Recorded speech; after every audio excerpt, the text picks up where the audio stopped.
Magandang umaga po sa ating lahat, mga kapatid. Magandang umaga din po, Father. Sa ating buong simbahan dito sa ating bansa, tayo po ay nagdiriwang ng kapistahan ng Santo Niño. Espesyal na permission ang ipinagkaloob ng Roma para sa ating bansa para magdiwang ng piyesta na ito. Dito lamang sa ating bansa nagdiriwang ng piyesta ng Santo Niño. Sa ibang mga katolikong bansa, ito ay ordinaryong panahon na pagdiriwang para sa kanila. Pero dahil mahalaga at espesyal sa mga Pilipino ang bata, itinalaga ng CBCP at ng ating simbahan ang pangatlong linggo ng January para maging pagdiriwang ng piyesta ng Santo Niño. Kaya nga diba sa ating lugar, sa ating bansa, napakaraming mga bayan ang ngayong araw na ito ay nagdiriwang ng kapistahan. Bakit ba ganon kaimportante at ganoon kahalaga para sa ating mga Pilipino ang mga bata? Sinasabi ng isang sikat na historian, Jesuit historian, Father Horacio de la Costa, na kung meron mang isang kayamanan na masasabi itong mga kababayan natin, tayong mga Pilipino, itong kayamanan daw na ito ay ang mga bata.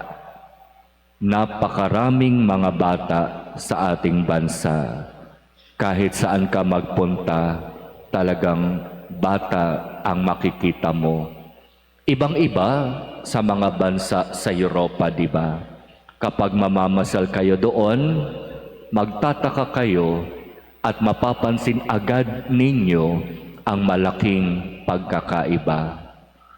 Nasaan ang mga bata?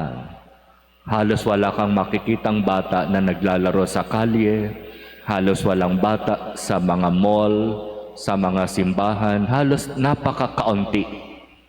Samantalang sa Pilipinas, ikaw ang iiwas dahil pagka hindi ka umiwas, makakabagka ka ng bata. Importante, mahalaga sa atin ang bata. Kung ganon, ano ang magandang pagnilayan sa kapistahan ngayon ng Santo Niño kaugnay ng pagpapahalaga natin sa mga bata?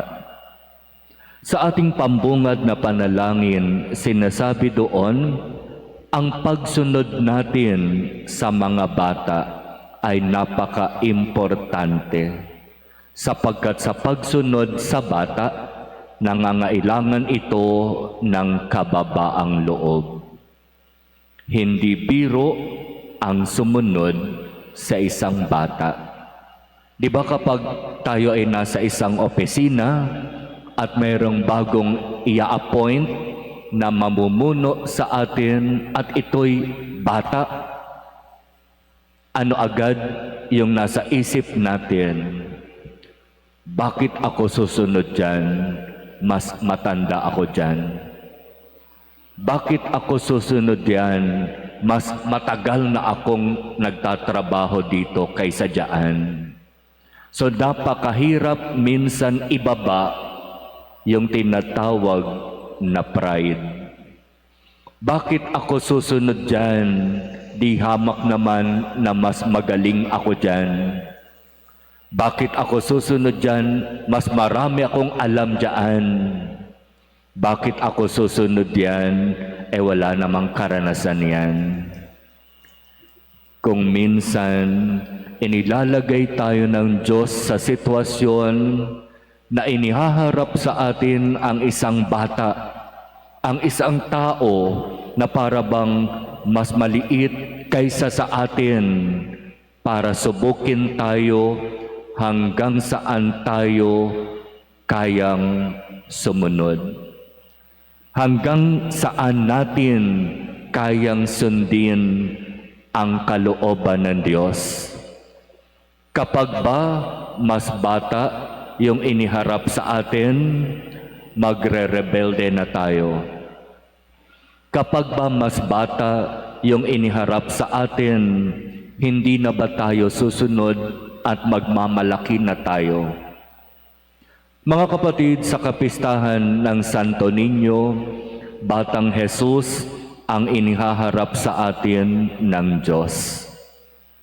Batang Jesus, pero kapag titignan natin ang kanyang imahen, dala-dala niya sa kanyang kanang kamay ang mundo at sa kanyang kaliwang kamay ang setro, na para bang sinasabi ng imahen na ito, bata man na matatawag, pero nakasalalay sa aking mga kamay ang inyong kinabukasan. Bata man na matatawag, pero ako ang hari na dapat ninyong tularan. Ano ba yung isang napakagandang tularan sa mahal na poong Santo Niño? Kung alam natin ang katotohanan, di ba, sinasabi, ang Diyos, bagamat Diyos, hindi niya pinilit na manatiling kapantay ng Diyos. Siya'y nagpakababa, nagkatawang tao, siya'y naglingkod. Kaya dito sa kanyang pagpapakababa, dito sa kanyang paglilingkod, makikita natin kung papaanong siya na bagamat Diyos ay bumaba sa level ng tao na makasalanan. Pero sa kanyang pagpapakababa, sa kanyang pagkakatawang tao, hindi siya nagkasala. Kaya siya'y dapat nating tularan sa daan ng kanyang tinahak. Ang daan ng pagpapakababa, ang daan ng paglilingkod. Nung siya'y naging bata, hindi ito naging madali para sa kanya. Kasi di ba, doon sa kanyang sariling bayan, kailangan niyang pagdaanan ang lahat ng pinagdaraanan ng isang ordinaryong bata. Napasailalim siya sa pangangalaga at sa pagtuturo ni Jose at ni Maria. Kaya nga habang siya'y lumalaki, natuto siyang magkarpintero. Habang siya'y lumalaki, natuto siya ng mga gawain na dapat matutunan ng isang bata. At sa kanyang paglaki, doon sa kanyang sariling bayan, kinu-question ng mga kababayan niya, sino ba yung Jesus na yan? San ba nanggaling ang karunungan ng Jesus na yan? Di ba anak lang yan ng karpintero? Halos hindi siya tinanggap ng sarili niyang mga kababayan. At maging na mga namumuno sa templo, ng mga pariseo, ng mga eskriba, ng matatanda ng bayan, hindi siya tinanggap. Pero sa lahat ng ito, nanatili siya sa kanyang pagpapakababa. Hindi siya nagbitaw ng salita para puksain yung mga taong hindi tumatanggap sa kanya. Sabi nga ng mga alagad, di ba? Panginoon, gusto mo ba magpabagsak kami ng kulog at kidlat para puksain yung mga taong yan? Pero hindi iyon ginawa ni Jesus, sapagkat malinaw sa kanya ang daan na nais kong tahakin ay ang daan ng pagpapakababa at paglilingkod. Kung nagpapakataas ang tao, mananatili pa rin siyang nagpapakababa.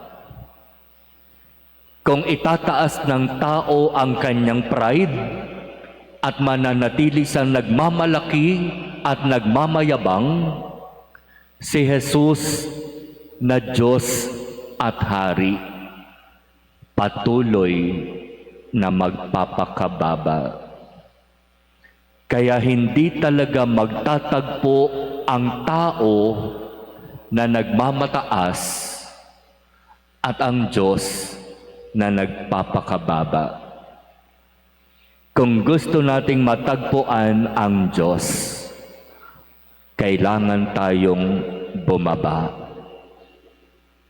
Kung gusto nating maranasan ang presensya ng Diyos, kailangan nating tumulad sa bata, kay Jesus na Santo Niño, nagpakababa at tunay na naging masunurin sa Ama.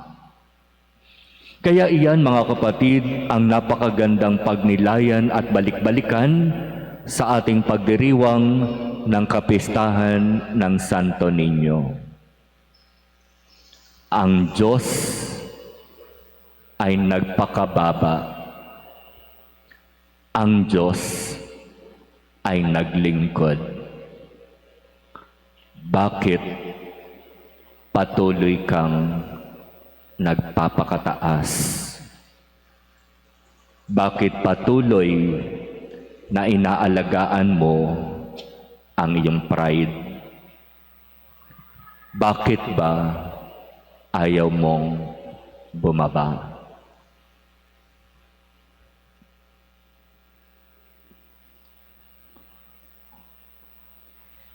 Amen.